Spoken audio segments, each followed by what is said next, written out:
Okay, let's start off by, could you introduce yourself? I'm Laurence Bailard, Carpinteria, California. I'm 92 years old, and I've lived here all my life, except 4 years of college and 3 years in the Army. And what day were you born on? October 12th, 1921. First off, what are some of the most memorable events from Carpinteria's past, the valley here, during your lifetime? Oh, well, the 25 earthquake for one. I can remember that. I was 4 years old. Well, actually, not quite 4 years old. And we were living at just down here, a little house that my grandfather had built after he was first married. And who was your grandfather? Well, that was Laurence Andrew Bailard. And what do you recall of what damage or what happened from that quake? Well, it happened, I think, about 6:30 in the morning. And Dad had gone to work. He was farming a little parcel of the ranch that was away. And Mother and Margaret and I, my sister, were sleeping on a sleeping porch in this house. And the earthquake came, and it naturally woke us up, and Mother grabbed us, and we ran outside and in our pajamas, and then as we waited out there, it was in June. It was quite cool, and we didn't have bathrobes on. We didn't have time to get those on as we ran out, and so Mother'd start back into the house to get our bathrobes, and we'd have an aftershock, and she'd come running back, and this went on for, well, I don't know how long, for quite some time. And after a while, Dad came back to the house, and he had been working down, cultivating beans down on another part of the old Bailard Ranch. And the aftershocks had kind of eased up, and I had my mother's parents, my other grandparents, lived in Santa Barbara. So. And what was their name? Their name was Ryan, Laurence Ryan. My Bailard grandfather was Laurence also, though I was inevitably named Laurence. So my father was a Laurence too. So anyway, so they wanted to, Mother was concerned about her parents in Santa Barbara, and so we got in the car and we went up to Santa Barbara, and as we got near the city, the main part of the city, the streets, a lot of them were blocked, but Dad knew his way around, and we went around to where my Ryan grandparents lived, and the chimney of the house that they were renting had cracked. I don't think it had fallen off. The chimney on the house here on the ranch, where Mother and we were asleep, that broke off at the roof and came down. Didn't do any particular damage, but so we found out that they were fine, and Dad thought he would go downtown in the main part, down on State Street, and see what was going on. He got down there, and they put him to work, digging people out, and Mother was all upset. She wondered where was Neil. He was, and so by and by they turned him loose, and he came back up, and then we. That evening, afternoon, I guess, whether it was afternoon or evening, we drove back to Carpinteria. So. Do you really remember it when you were 4 years old? Oh yeah, yeah, sure. Nice. Oh, I've got quite a few memories from when I was, the earliest are when I was 3, but 4, quite a few memories. And now other things, I have to think about that a little bit. Well, let me ask you this. What was transportation like between Carpinteria and Santa Barbara and Carpinteria and Ventura when you were a young boy in the 20s and 30s? What was the route and what was it like and how long did it take? Well, to go to Ventura, you could go by automobile to either place, or you could go by train. The train service, the train reached Santa Barbara in '87. So there are a lot of pictures. We have a lot of pictures down at the museum that showing the depot and people getting on the train. Could you take the train from Carpinteria to Santa Barbara then? Oh yeah, we went a few times when I was a boy. And could you also go from Carpinteria to Ventura? Oh yes, yeah. It lots of people did locally, and it was interesting. Down at the museum, they have a quarterly from the Ventura Art and History Museum, and it was written by a lady who grew up on the Rincon. And she, when she was in college, wrote this account of growing up on a hardscramble farm just beyond Rincon Point. And when she went to high school, she would flag the train down and go in to ride the train to high school in Santa Barbara, or Ventura. Do you remember what her name was? She was a gainer. Oh, uh-huh. So the train would stop for her? Oh yeah. Yeah, and that so all through high school she went down there. But was the Rincon Causeway there when you were young? Yeah. What was that like? Well, I never knew the old wooden causeway. That was built in 1912, and I can remember when they built the first paved road. They did away with the causeway, and they built some breakwaters, I guess you'd call them, and then filled behind it, and put in a real road.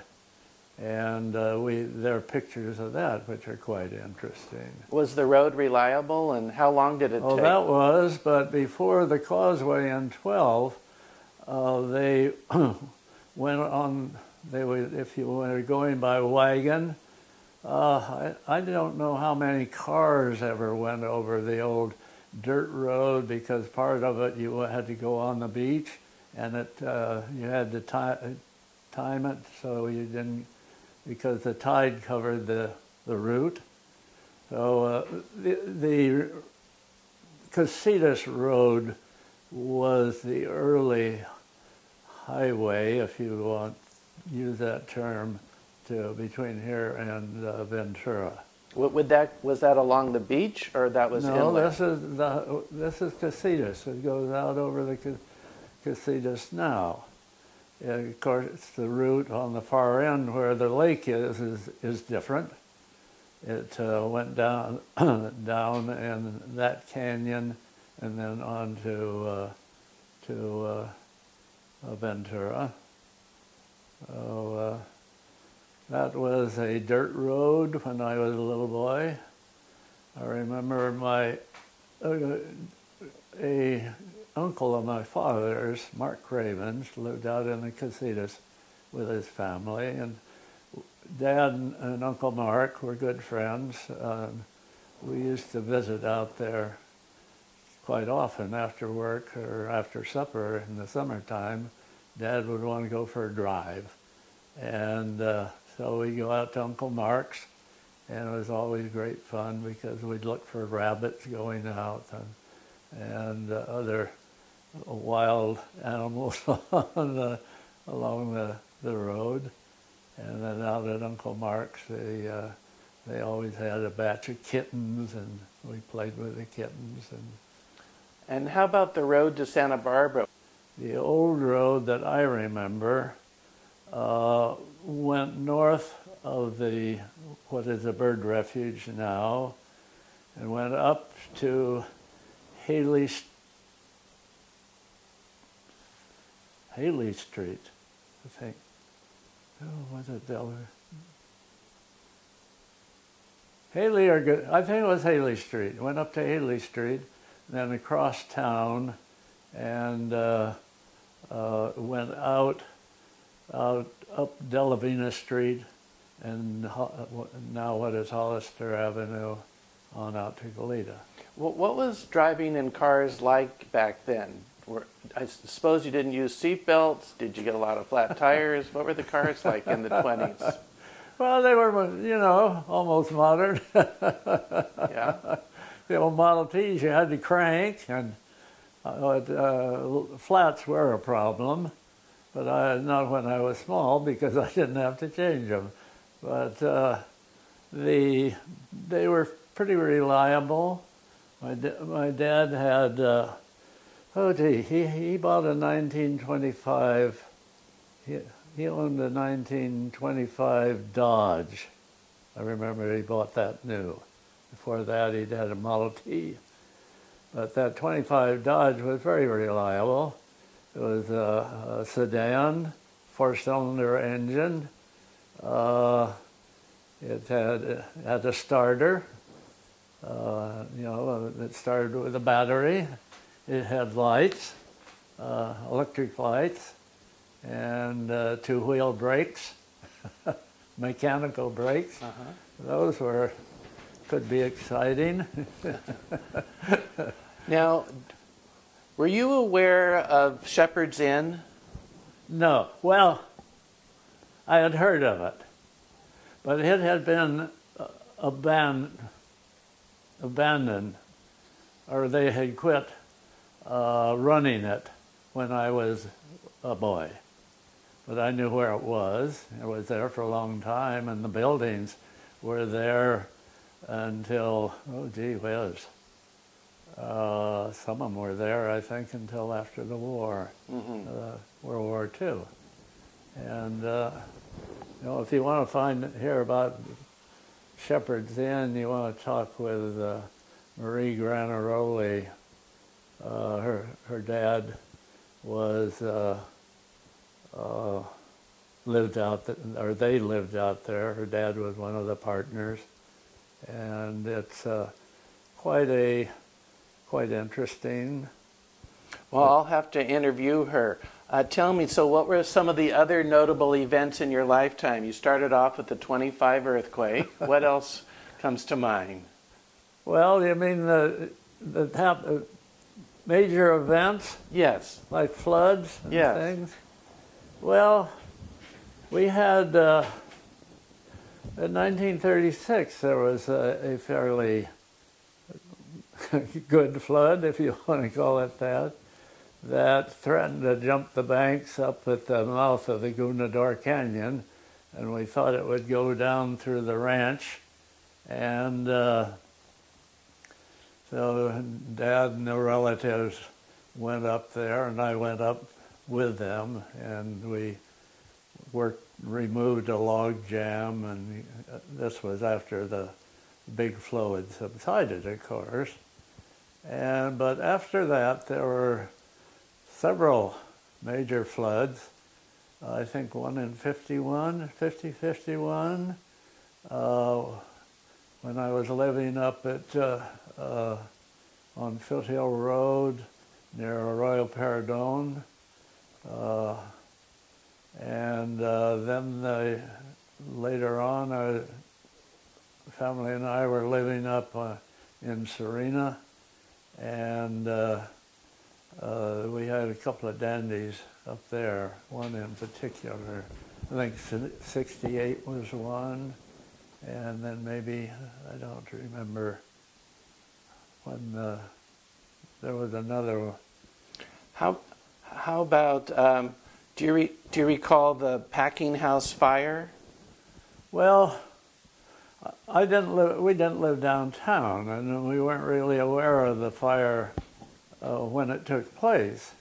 Of course, it was a major event, and we were in the lemon business, but we shipped our lemons through Johnson Fruit Company in Santa Barbara. But it was a major fire. Oh, I might mention about the if you want to go back to the earthquake atoll. Yes. Because and I was one of the my grammar school graduating class was the last one that graduated from the old two-story frame grammar school, and then they decided that wasn't safe. That was a result of the earthquake in, I think it was 35 in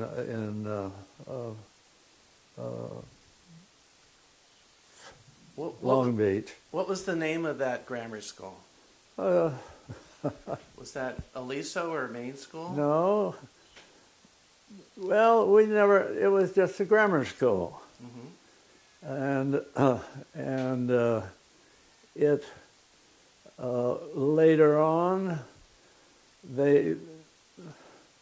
after they tore it down and built the new one where the what they call the main school. That was the first time that I remember one being called. Now the Aliso school was always the Aliso school. That's Sycamore, named Sycamore. That was the old Carpinteria school for the main part of Carpinteria. That was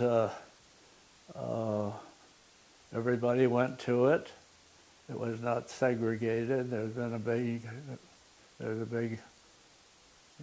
in the recent past. There's been quite a concern about it being segregated, but it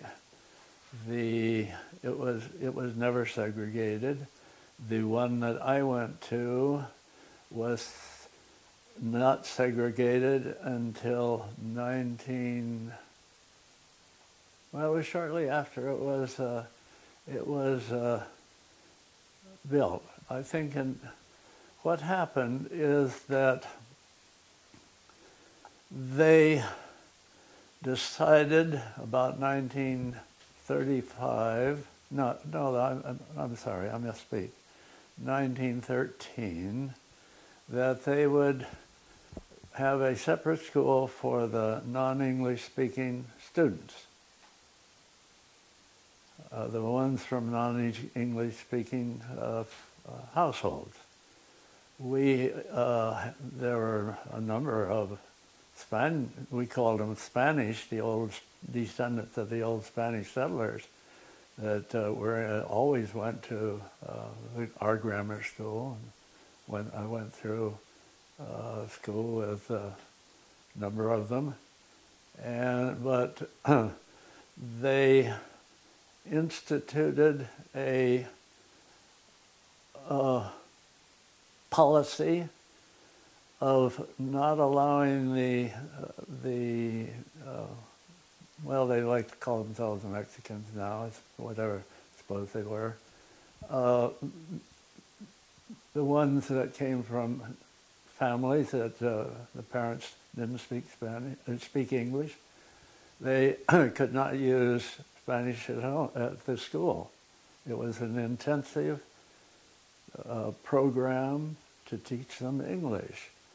They had a pre-first, which was to teach them English so that they could then the next year they would start them with the normal first grade curriculum.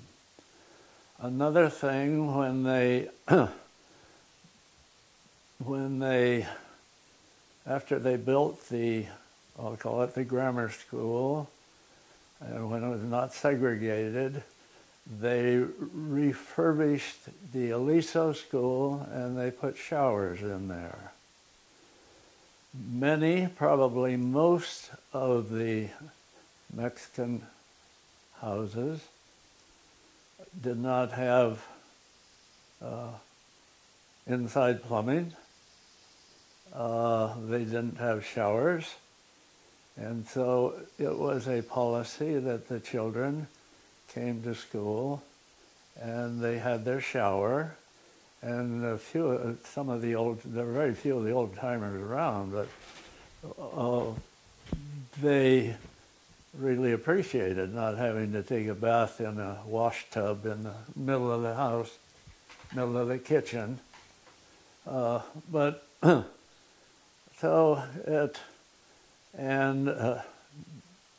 Then after they built the present Aliso school, it was built during the Depression, WPA project. It was new, and they abandoned the old Carpinteria school, and they moved the Mexican children over there. And that also was the same system. They learned English the first year, then they started their normal grammar school curriculum the second year. And I'm sure they spoke Spanish when the teachers weren't around, but they weren't supposed to.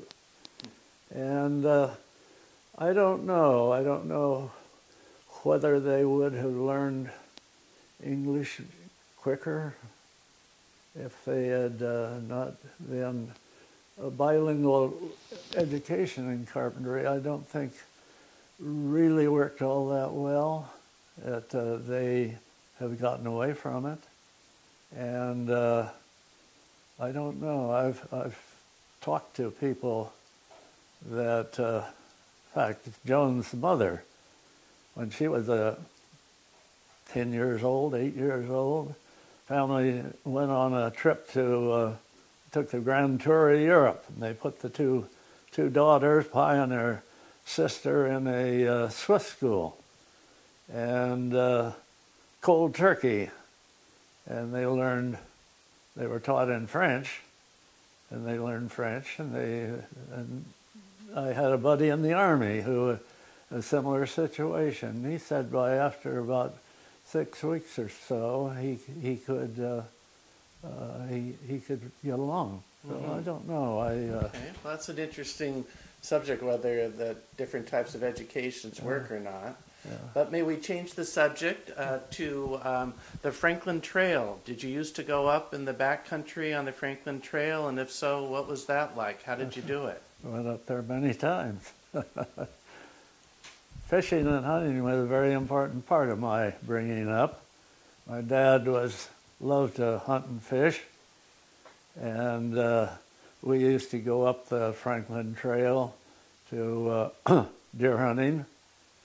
We would, it doesn't go where it goes presently, at least the lower part of it. The present one hits the old trail up at the Edison right away, up on top of that first ridge. But it went up, if you went up the road directly opposite, or about opposite the girls' club, that went up to Franklin Canyon, and it went up through. It's now being farmed. I think it's got a gate on it. You went up there, which was a favorite picnic area for the valley for many years. We went through there and then up Franklin Canyon. That's why it was called Franklin Canyon, to the top of that first ridge. And when I was started going up there, the Edison power lines had been put in, and you went along the power lines for, oh gee whiz, 3 or 4 miles, I guess, 3 miles. And then you took a ridge that went directly north up to the top of the main ridge, which on the other side is the Alder Creek. It goes down into the branch of the Santa Ynez. Would you hike it or go on horseback? Oh, we'd go horseback. We'd leave here. Dad didn't, the first time I went, I was 10 years old. Dad wouldn't take me before that because it was a hard trip. But we'd leave here, he or me later, we'd leave here about 2 o'clock in the morning, maybe 1:30. We'd ride over to Franklin Canyon, and then we met, Dad hunted with Juan Romero and his son, who is still alive, but he's younger than I am by a year or so. And others, he hunted with Frank Thurmond, and George Holston went some. George was manager of the packing house later on, and various others, sometimes members of some of Dad's cousins. And we would ride up. If we were going for a day hunt, we would go to the top of the mountain and try to get up there at daybreak. You didn't want to, because it had burned on the other side of the mountain, and it was, we hunted horseback, and you couldn't ride in thick brush, but we'd ride cross country, and we would get up, you could jump a deer anywhere on the other side of the top of the mountain. So we tried to get up there about 6:30 in the morning and start hunting. You would shoot from being on the horse? No, I wanted to try to shoot from a horse once. we were hunting in a different place, and we happened to be riding horseback, and I jumped this deer, and the brush had started to grow back, and if I got off, I couldn't see this buck. A great big 3-pointer, I think, maybe 4-pointer. And so I thought this horse was pretty calm that I had, and I never shot off him. But I figured I'd get one shot anyway. And I drew a bead on this. It was standing, and I drew a bead on this big buck, and I'd forgotten to put a shell in the chamber, and with a click, the deer ran off, and I stayed on my horse. But I don't think I would have. I'd never shot off that horse. But no, we would ride. We didn't usually try. Shooting off a horse is difficult. Horses are moving all the time, and some of them you could shoot off, and some of them you couldn't. But we hunted horseback because if you got a deer, then you could load it on the horse and take it back to camp. Or if you're hunting up on top of the mountain, you put it on the horse and came back the same day. We only hunted up there for about 3 years. We hunted back here in the foothills, or some that east of the Franklin Trail had burned off in 33 or 33, 34. It was the Matilaha fire, and it started over in the Matilaha and burned all the way over here, burned way into the back country, and we started hunting further back in the back country, and they can call back. Okay. But I can't talk against that. You don't want to record it, do you? Can you cut it out? Yeah, we can cut it out if necessary. Did you hunt for anything other than deer? We, Dad and I, a few times went over into the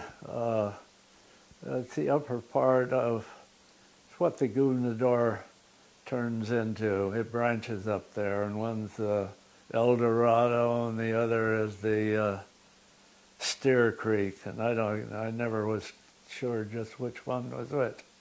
But we hunted a couple of times, went up there and hunted for pigeons, wild pigeons. And they would eat the acorns, and we'd be horseback, and we'd stop and sneak up on some pigeons up in the trees, and we'd shoot, and they'd take off, fly up the canyon, and get up on the horses, and we'd go up to where they landed and shoot, and they'd come back. And, I don't know, it was fun. What did you fish for? Trout. There were trout in the streams. Did you also fish in Carpinteria for trout as well, steelhead trout?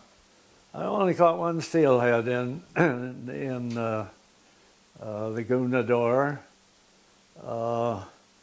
The family, well, including particularly, were partners or had stock in the Goonador Land and Water Company. And so we got our domestic water in the winter time, and in the summer, as long as the creek ran, we got it out of the Goonador Creek. But way up there, the water was diverted into a pipe, and Dad would have to go up and clean the screens, things like that, repair the diversion dam. And he came back one day and he said, you know where that big pool is? And I said, yeah. And he said, well, there's a steelhead in there. He said, do you want to go over there and catch it? So I got an old steel telescoping rod. I wouldn't call it I'd call it a pole. Fishing rods or fly rods or good trout rods. Anyway, I went over there with some worms and a heavy line and a little sinker, and I caught one steelhead. That's the only one I ever caught. The steelhead, I don't know, maybe at one time they were very numerous, but there was quite a run after that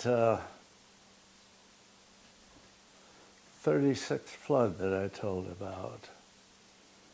Then there was a very heavy rain year in 42. I think they had a heavy run that year, but it wasn't every year. Dad, when he was a boy, he told about fishing from Lyons Park, where the old schoolhouse was, from there down through the Bailard Ranch, and he could get 50 trout. He said they were small, but those were the ones, the hatchings from the steelhead. A rainbow trout and a steelhead are the same thing. Genetically, they're same. I've been told that by experts. But do they also come upstream from the ocean? It's the same thing. When they're in the ocean and come up, they come up as steelhead, but they spawn. They aren't like salmon. A salmon would come back to the river where he was hatched.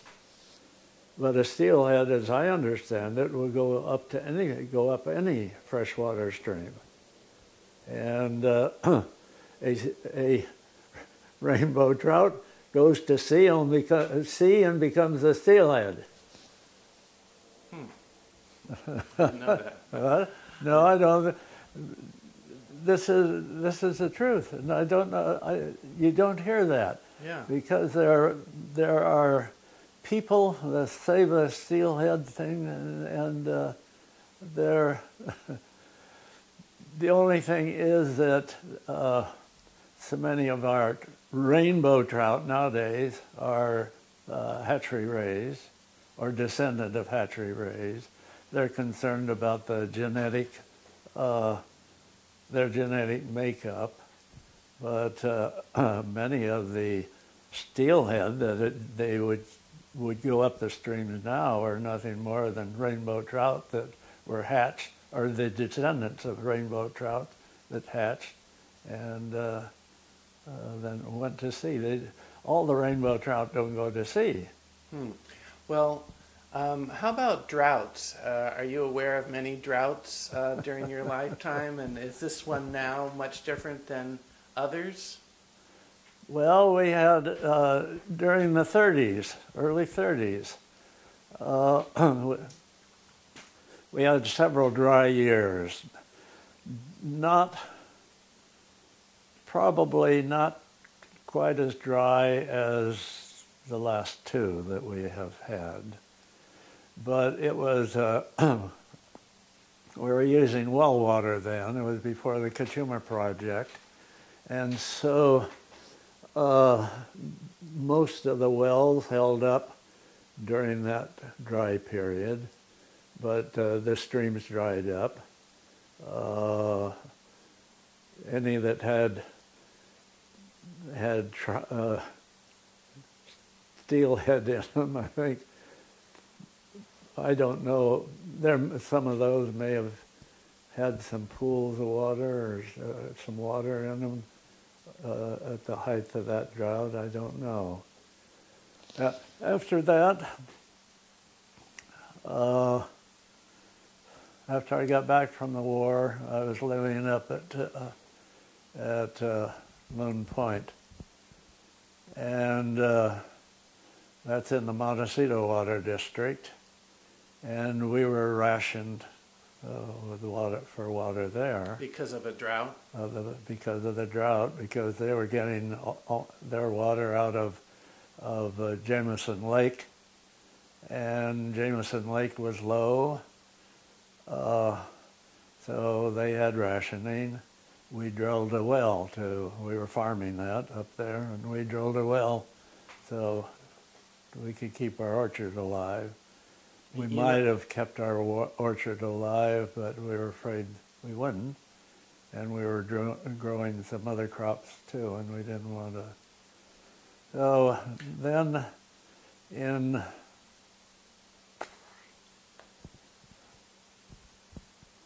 that was in, did I give you the year of that? That was after the war. I think it was 48, maybe. 48, possibly 49. Then in about 1970,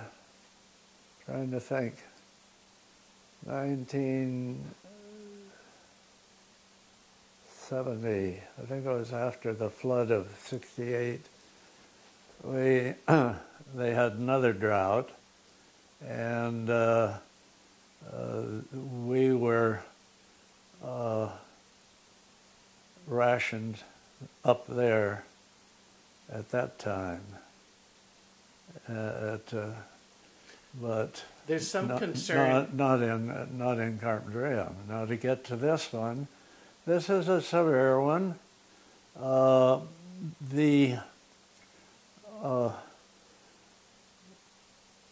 The wells were, when they put in the Cachuma project, many of the people you started using Cachuma water, particularly as their pumps wore out, and some of them, the water table in their wells had been dropping for a number of years. That's why they formed the Carpinteria Water District. And I'll tell you about that if you want. Yeah, also. Go ahead. But to finish this present one,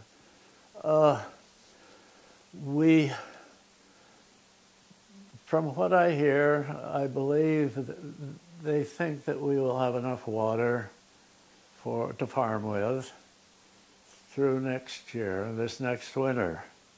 But unless we get a heavy winter, this coming winter, we're going to be in a real jam.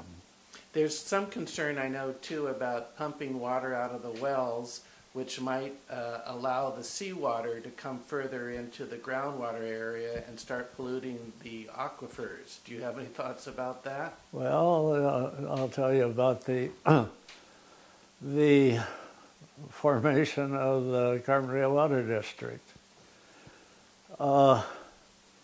In the 30s, and I think probably it was triggered by the dry years of the early 30s, the water level in the wells started dropping, and more lemons were planted, more irrigation took place. The water table was going down. This was in the 30s, and I can remember at family picnics, my dad and his cousins who were farming, Bob and Bev Bailard and Dude Bailard, and talking about what can we do. And they had the idea of recharging the aquifer. They had the water, the Bailard family had the majority of the water rights in Goonador Canyon. And in the winters, what they thought they would do is, why can't we put water in instead of letting it run out to sea? When we can get it, we can use the irrigation system. We get the water out of the creek and put it down a couple of wells that had been abandoned and gone dry. Why can't we recharge the wells? So they decided they would look into that. I think they even tried it. There's the old original Bailard well. I think they put water down it. Did it work? Yes. They formed a district with the help of Cliff Bradbury, the supervisor, and they formed a county water district, and they drilled a couple of wells over near the creek and to put water down out of from Goonador Canyon. They came down the irrigation pipe too. And in addition, they were a little hesitant to put it down wells that they were using because they didn't know how it would work, if it would ruin the well or not. But anyway, they drilled a couple of wells over in the creek. And then after the Cachuma project went through and water was available, for a while they were putting water down recharged wells, abandoned wells here in Carpinteria, all over the valley. It wasn't just, that was the only place that it was available. They were talking about trying to recharge. They drilled a recharge well over by Santa Monica Creek. I'd forgotten that one. Royal Paradome, I don't think so. I don't know. That water up there was bad. That had a lot of boron in it. But anyway, I like to think that the water district was founded at a Bailard picnic. So I think it was. Was that up Franklin Canyon? No. Okay. We later on we would have family picnics down here at the old Bailard house, which is down the road here a ways. Is it still there? Yeah. It was built, I guess, in 68, either 68 or early 69, when the Bailards came down here from Half Moon Bay, because I have a coastal survey map, copy of a coastal survey map of Carpinteria, and it indicates that there was a dwelling there. They surveyed the valley, and it made a pretty good topo, really. And then they would sketch in where they would locate houses and locate farms, and there are a few orchards. And this is in the 1860s? Yeah. 1869 is the date on that coastal survey map. If you've never seen one, I'll show you one. Show you one today if you want. Okay. You really ought to have a copy. I can get you one if you want. Do you want one? I would like to get one, yeah. Well, I can get mine copied up at Bill's Copy Shop. Oh. They can copy, it's 3x4, I think. Okay, very nice. And they're reasonable. How do you feel things have changed in the Carpinteria Valley over time? Do people act any differently? Are there any different types of habits or culture? Well, there are a lot more people. Years ago, you knew everyone in town. And small town, they had to be more self-reliant. They helped each other, I think, probably more. I imagine so. Did most people have vegetable gardens and that type of thing? Yeah, it was most of the farmers, well, even the people in town, there were lots of vacant lots.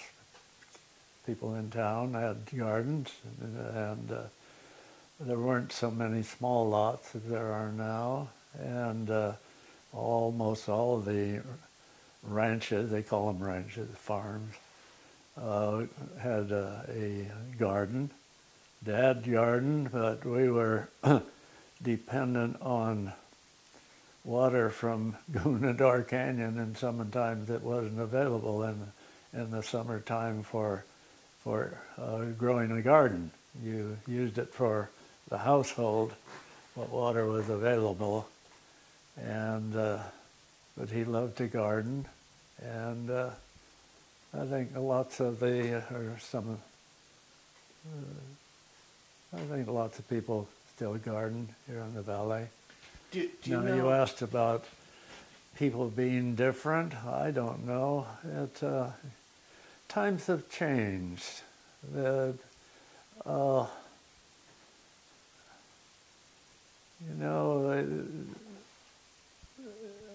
can't compare the people today with people when I was a boy, or even my generation, because of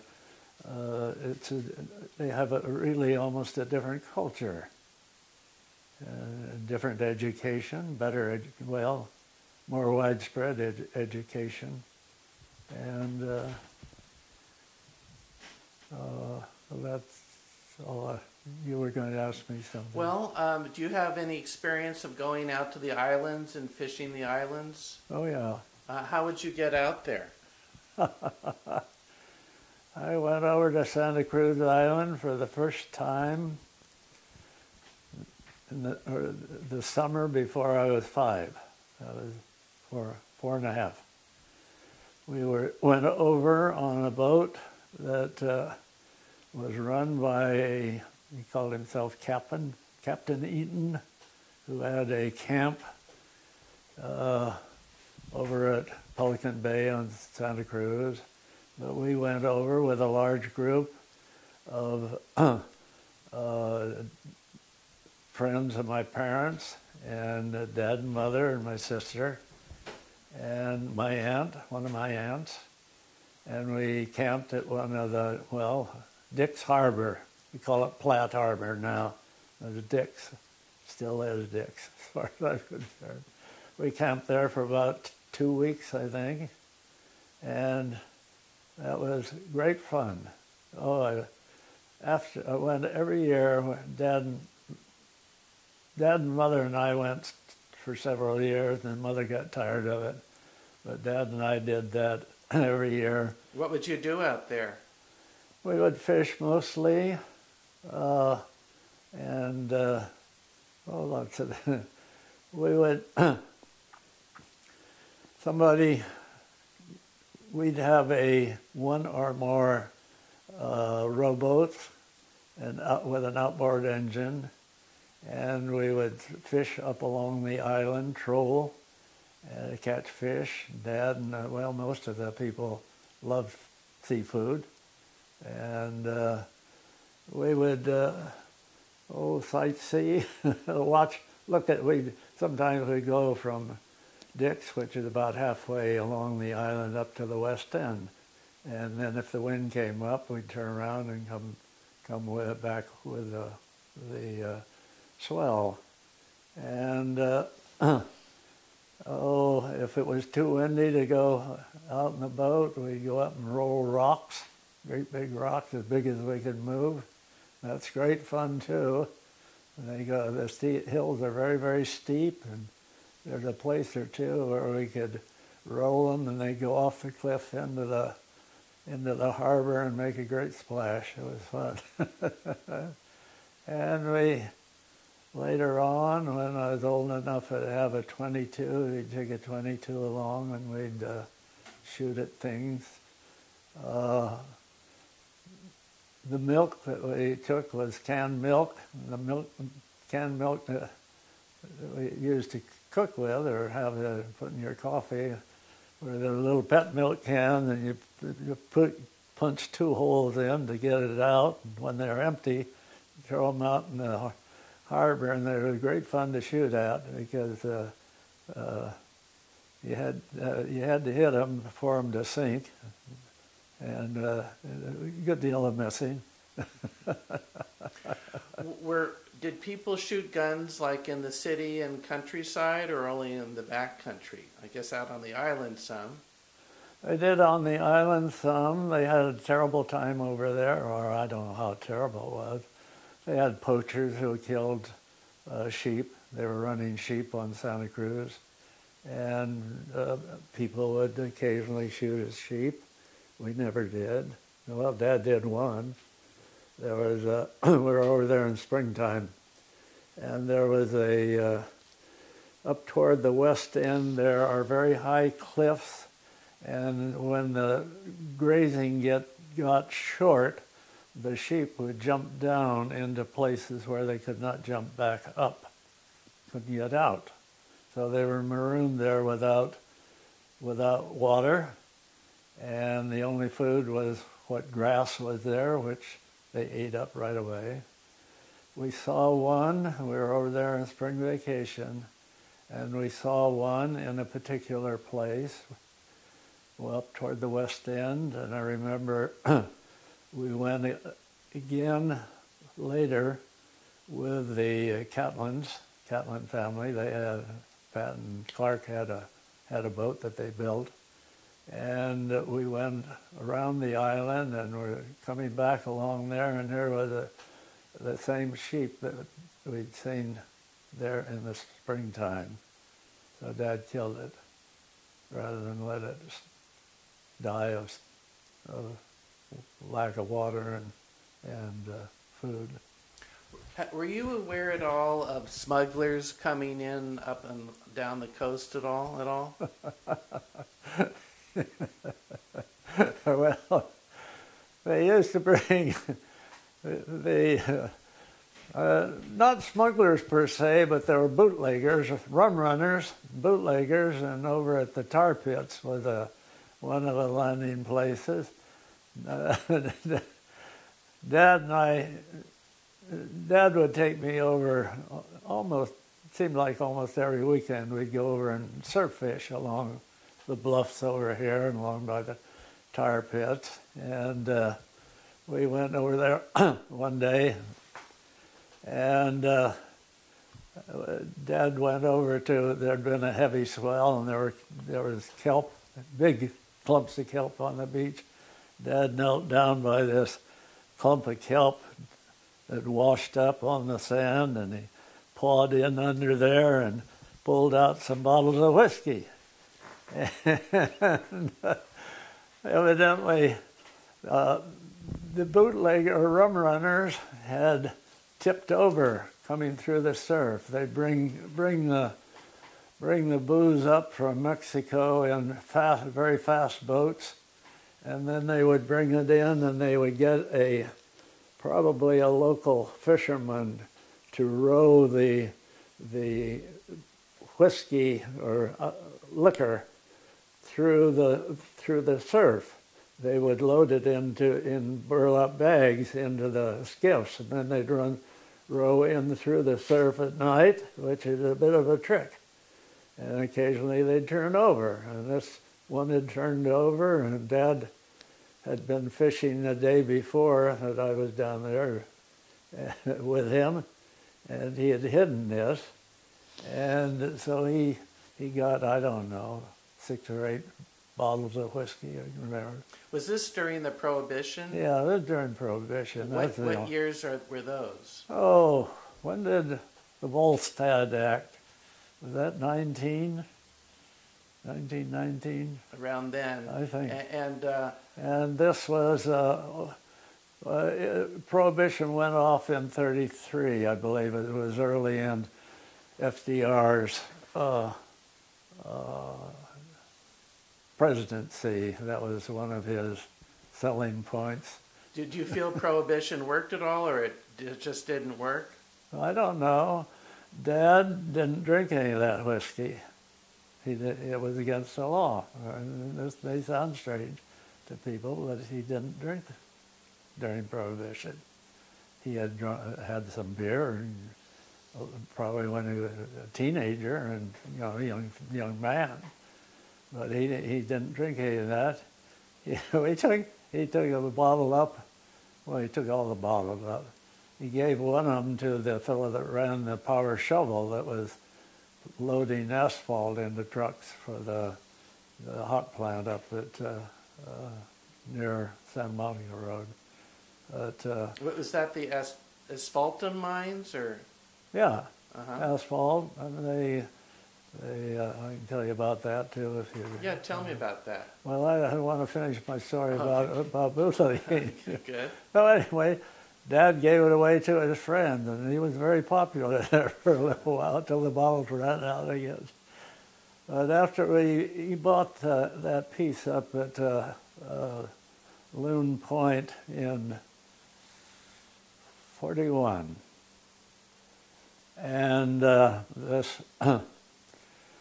was an old Indian who lived in a very decrepit old house that was on that property.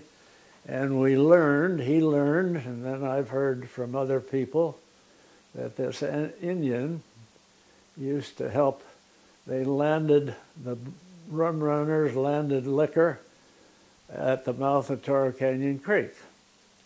And the old Indian and his family would go down and haul the sack or carry the burlap bags up the trail from the beach up to the awaiting truck up on the house, where Dad and Mother built well, they didn't build it. They put a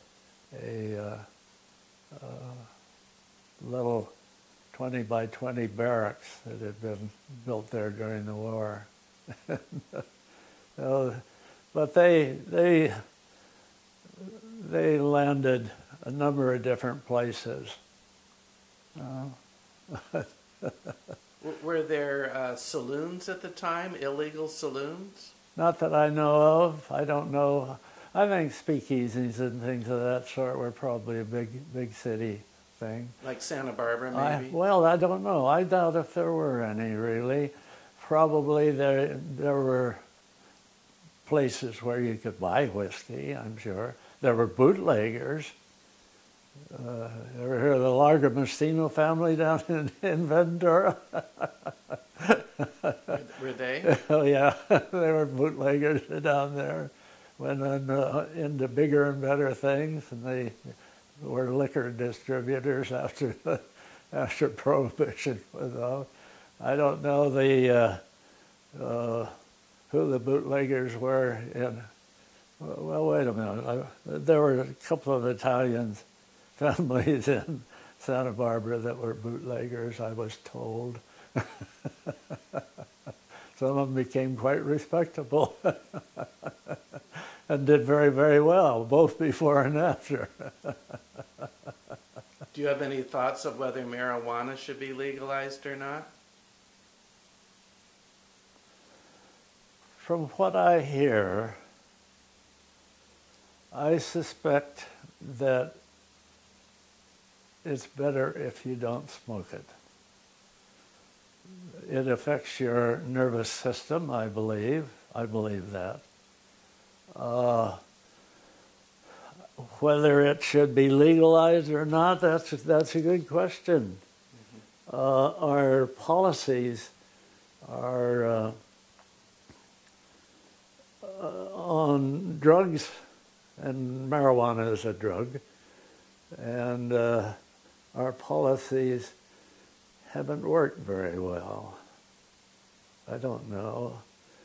Marijuana may not be as bad as, certainly isn't as bad as heroin or methamphetamine, but I think it would be better if people didn't use it. Oh, there have always been divisions. For instance, there were two different Walnut houses. One group of people withdrew and formed a second one. There was one Walnut house originally. But one group of farmers thought they could do a better job of running it, and so a second one, that would be divided the town, I suppose, divided the farmers. Same thing happened in lemons. There were two different groups growing lemons, and the houses, what, they processed the product? Yeah. There was only one bean house.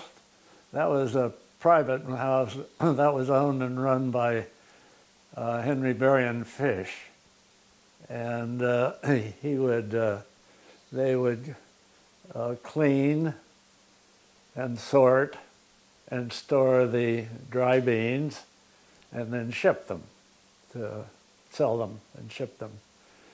The lemon houses, the first packing house was started by P.C. Higgins. It was a private packing deal. He was one of the first growers in Carpinteria. Later on, that was purchased by C.D. Hubbard, and after that, it became a co-op, purchased by a group of growers, and went into Carpinteria Lemon Association.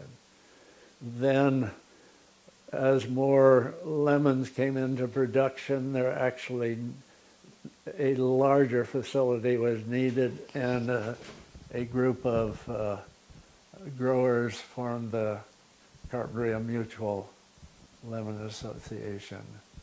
I don't think you could say that really divided the town. It was just how it developed. But and so I'm curious what some of the controversial issues were in your lifetime. Well, tearing down the old grammar school for one. And what was controversial about it? Well, It was a frame building. It was sort of it was not terribly old. It was built in, first class I think was in 13. In 30, I think it was 35. That's only 12 years. It was, you know, not that bad, but it was stucco, frame, well built, and it had cracks here and there, stucco cracks, and a group of the parents thought that it should be condemned, and so they got it condemned, and then the town refused to pass a bond issue to build a new school, so the kids went to school in tents. So the disadvantaged white kids went to school in tents, while the Aliso school had a brand new school.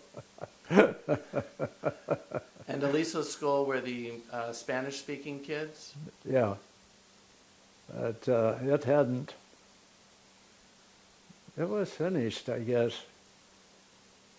And what were it was already in going. I don't know. Maybe it was Long Beach in 37 or 35. I'm almost sure. Anyway, you know, but to get back to that, divided the town. I would say, if one group wanted to build a new school, and the other ones didn't think they had the money, which it was quite a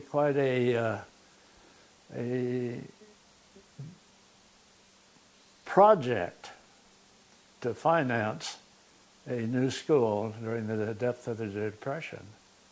But they finally did, and I was trying to think what year. I wish Joan were here. She could tell you what year they moved out of the tents into the new, what they call the main school. Were you in the tents? No. No, I told you I was in the last graduating class of the grammar school, the original, the two-story grammar school. Probably that grammar school was a bit of a fire trap. The heating was a boiler down in the basement, and forced air, or steam rather, not forced air. It was steam heat, a boiler and steam heat. And they had fire escapes on the outside of the back of the building, steel fire escapes for the upper stories, but if they'd ever had a fire start downstairs, it would have been a big problem. So, you know, in the this window here to get a little more light on you. May I? yeah, sure. Oops. So I'm curious what some of the what were some of the other controversial issues? Would you close that slider? It's getting a little chilly. Oh, sure. Aren't you chilly? Yeah. I find that I get cold easier than I used to. So what were some of the other controversial issues in your lifetime? Well, the highway. You know, when you ask a group of people, you get lots of ideas, and the town had lots of ideas. My dad thought they put it in the wrong place. He thought they should have run it on the ocean side of the highway all the way through to Rincon. And you're talking about the freeway. The freeway. Yeah. Yeah. So did some people think it wasn't necessary and others did?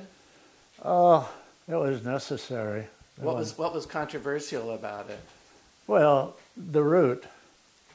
It went, you know, it went right by one of Dad's uncle's back door. He didn't like it very well. You know, the people that went right through Star Pine or Vallecito Road went right through that. But Did it disrupt the town the way it kind of broke the town in half? no, not really. I don't think so. You know, that's Santa Barbara stuff. We're much more civilized out here in Carpinteria than they are in there. Oh, the nitwits. There's anything that comes up that they don't. You can always get a fight up there if you wanted.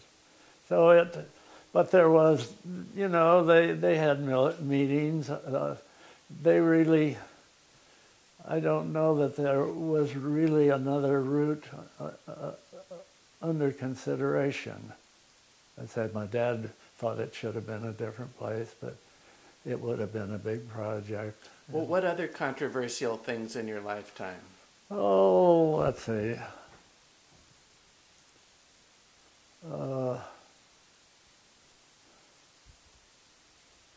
I'm trying to think. There are always differences of opinion on schooling. You run your schools. Schools are always a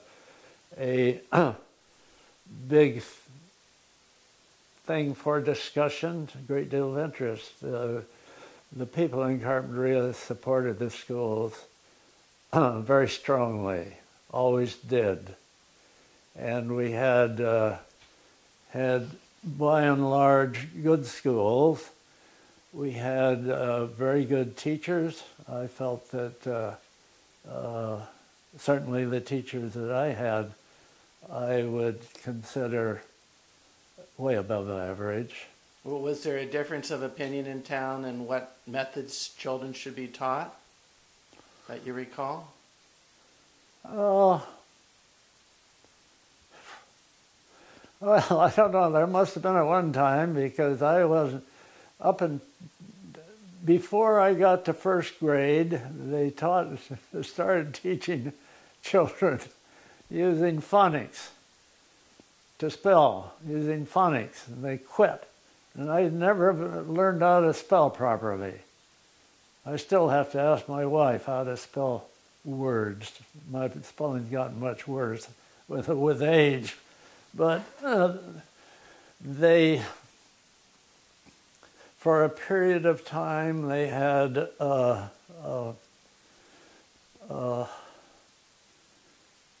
people would come down from Stanford, from the education department, and they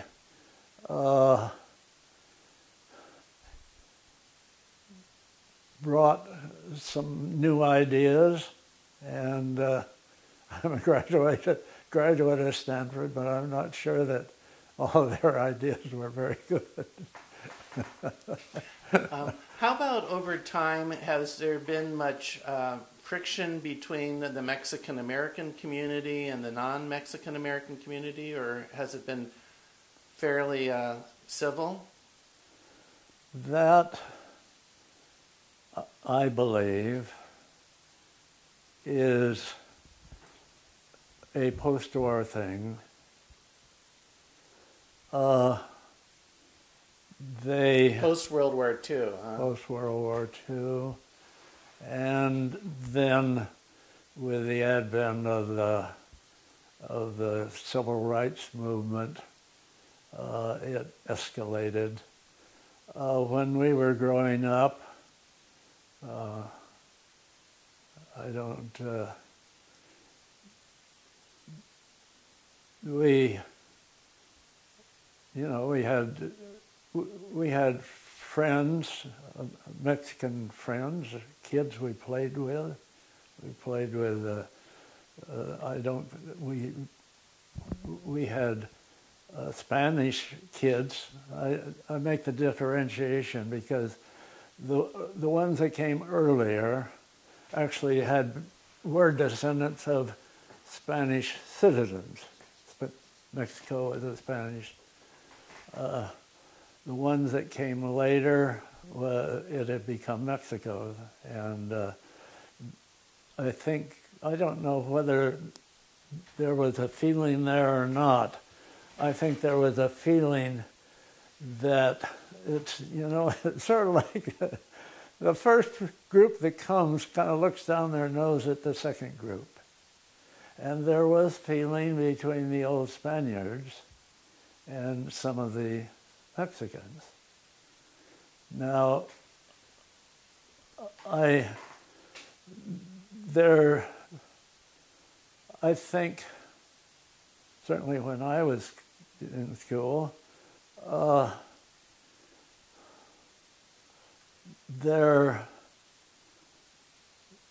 wasn't aware of any animosity. I have talked to, calling them Mexican now, I've talked to Mexicans since I was in school, and there was some resentment. Some of that, they felt discrimination, and maybe it was justified. Some of it was justified. Maybe it wasn't. I don't know. My dad, we always had. Dad had a Mexican hired man for a number of years, and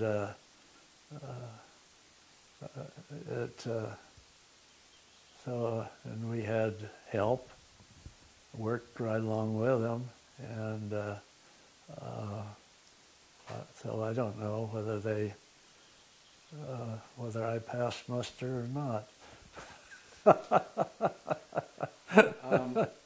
But since the civil rights movement, there's been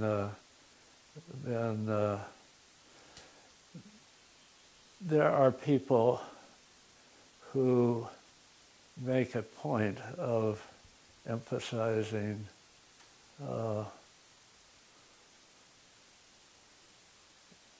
discrimination, I think. Mm-hmm. Well, I'm sure it is. It's political. A lot of it's political. Dad, he used to enjoy the Mexican people. I want to tell you a neat story. He had a young fellow working for him, Santos Soto. He was about 20, I guess, when Santos was. His Mexican nickname was Sapo. Do you know Spanish? That's really. Toad. And he had a great big mouth. And that was a Mexican nickname. That wasn't but Sapo. A nice guy. The Sotos were nice people. And he worked for Dad, and Dad had a parcel up there that adjoined the cemetery. And and one day, Santos, Mr. Bailard, he said, Dad told him he was going to come and turn the pump off. Well, how do you come to turn the pump off? And well, Dad said, I drive and I come park in the cemetery, and there was a gate, and I come across, and then the pump was right there. Oh, you do? He said, do you ever see any ghosts? Dad said, yeah. He says, I saw a great big black one time. He said, he was coming toward me, and he said, I went over and I went right like that. He disappeared. After that, ever so many of them would ask Dad about the ghost. But Dad enjoyed the Mexicans or Spanish people of Spanish extraction have a tremendous sense of humor, and anyway. Oh, I don't know. I can't add much to that. Uh-huh. Well, tell me on a different subject, to kind of end this, what lessons have you learned in your life that you can pass on to others? I don't know whether I've learned it yet. Oftentimes I should keep my mouth shut. Why would that be?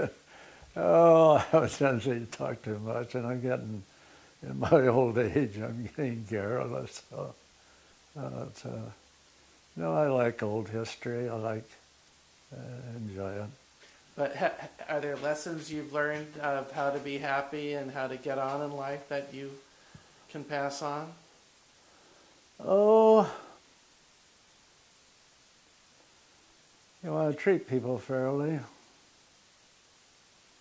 and you want to tell the truth.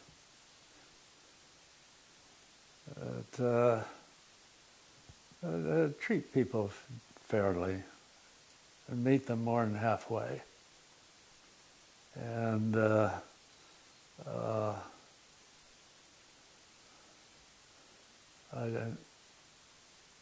I think it helps not to be a braggart. And I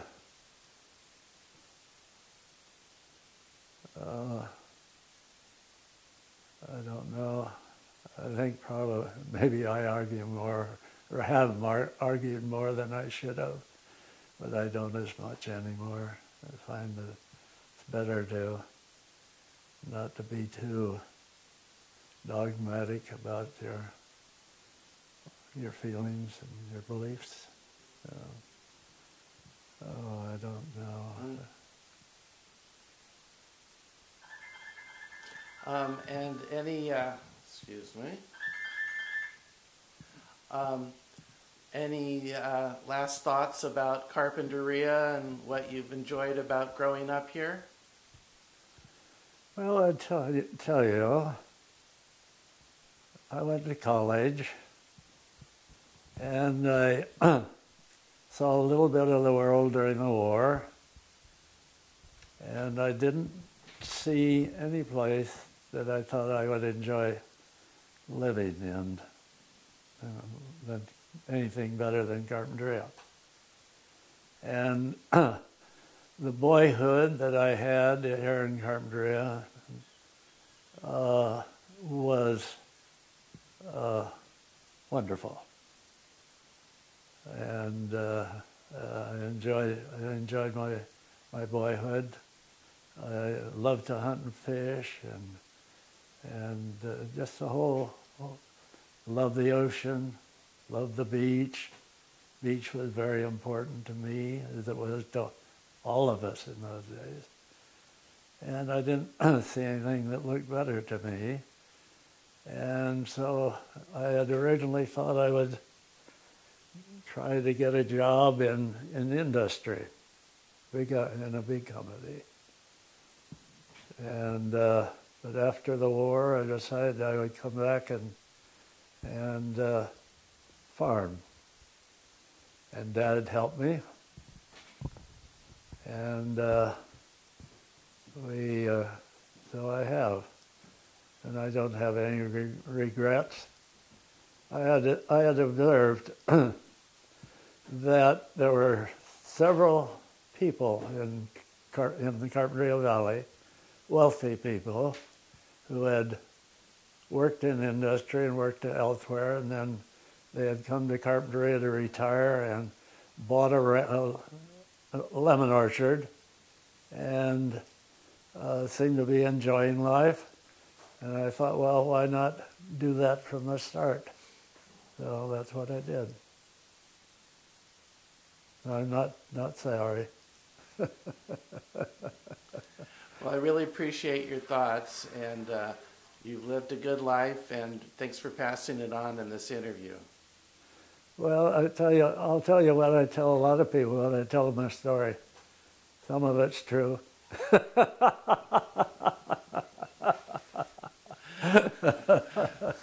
That's funny.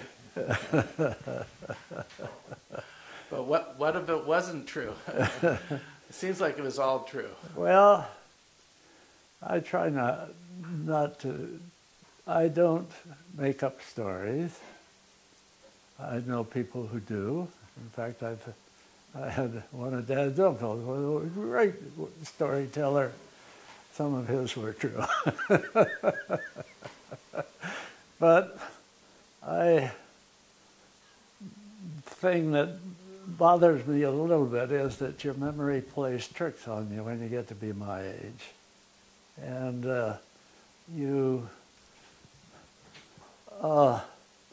I've had several instances where I would have almost sworn about something that I knew, absolutely knew. And I've found out that it couldn't possibly have been true. So that's why I say that. But I try to hold those to a minimum. Okay. Well,